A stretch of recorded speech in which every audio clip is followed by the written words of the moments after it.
Assalamualaikum warahmatullahi wabarakatuh. Perkenalkan kami dari kelompok 10 mata kuliah Rekayasa Perangkat Lunak ingin mempresentasikan tugas akhir. Perkenalkan kami untuk memperkenalkan diri dari saya sendiri, Afrizal Arifin Hakim. Dengan saya Salsati Kartika dengan MPM 102. Saya Hairul Cahyadi dengan NPM 120.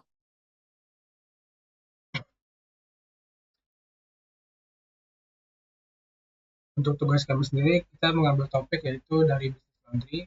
Di sini kita akan menjelaskan apa itu definisi dari sistem kami.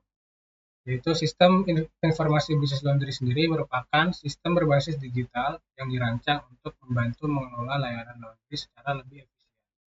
Mulai dari pencatatan order pelanggan, proses laundry, hingga sistem pembayaran dan pengantaran.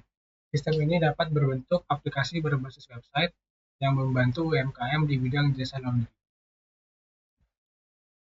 Lalu di sini ada diagram konteks. Diagram konteks merupakan representasi visual yang menggambarkan lingkup suatu bisnis atau sistem dengan menunjukkan bagaimana sistem tersebut berinteraksi dengan entitas eksternal. Diagram ini adalah gambaran tingkat tinggi dari seluruh sistem tanpa detail internalnya dalam sistem informasi bisnis sendiri digambarkan sebagai berikut. Selanjutnya ada data flow diagram atau DFD. DFD ini menggambarkan komponen-komponen sebuah sistem, aliran data di antara komponen, asal, tujuan, dan penyimpanan dari data tersebut dalam sistem informasi bisnis laundry digambarkan sebagai berikut. Lanjut ke data store, data yang tersimpan di dalam sistem. Yang pertama ada master pelanggan, lalu master kasir, master layanan, master toko, master parfum. Lalu ada transaksi, di sini ada dua, yaitu transaksi laundry dan transaksi layanan. Selanjutnya kita masuk ke kamus data. Untuk yang pertama yaitu ada master kasir yang terdapat ID kasir dan juga nama kasir. Lalu selanjutnya ada master layanan yang terdapat ID layanan, nama layanan, satuan, dan juga harga. Lalu untuk master parfum, itu ada ID parfum, nama parfum, stok tersedia. Lalu master pelanggan itu ada ID pelanggan, nama pelanggan. Master toko itu ada ID toko, nama toko, alamat, dan nomor telepon. Dan ini tabel transaksi laundry, ada nomor struk, ID parfum, ID pelanggan, ID kasir, ID toko, grand total, DP, sisa, dan tanggal transaksi. Transaksi layanan itu ada transaksi layanan, ID transaksi layanan, no struk, ID layanan, kuantitas, total harga.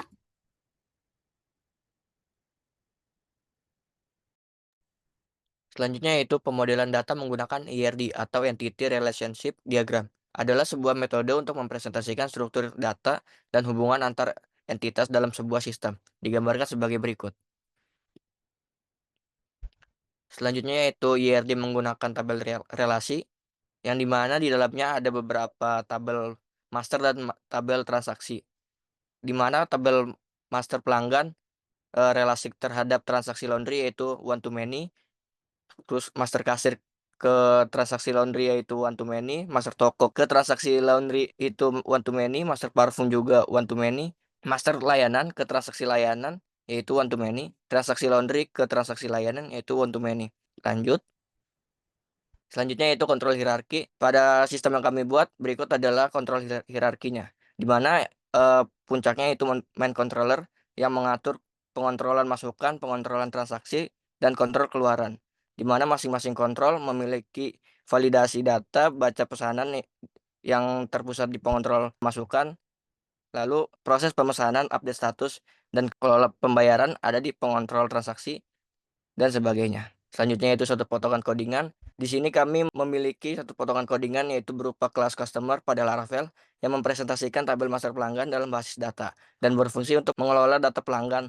Kelas ini memiliki atribut seperti ID pelanggan, nama pelanggan, dan phone number yang ditentukan dalam properties yaitu $variable sehingga bisa diisi secara massal. Metode store customer digunakan untuk menyimpan data pelanggan baru ke dalam database. Sedangkan get all customers digunakan untuk mengambil dan menampilkan seluruh data pelanggan yang tersimpan. Dengan pendekatan ini, proses input dan output data pelanggan menjadi lebih terstruktur, efisien, dan sesuai dengan prinsip MVC Laravel. Berikut adalah gambar dari codingan tersebut.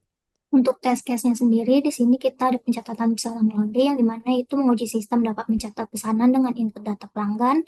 Lalu hasil yang diharapkan itu ada data pesanan tersimpan di database.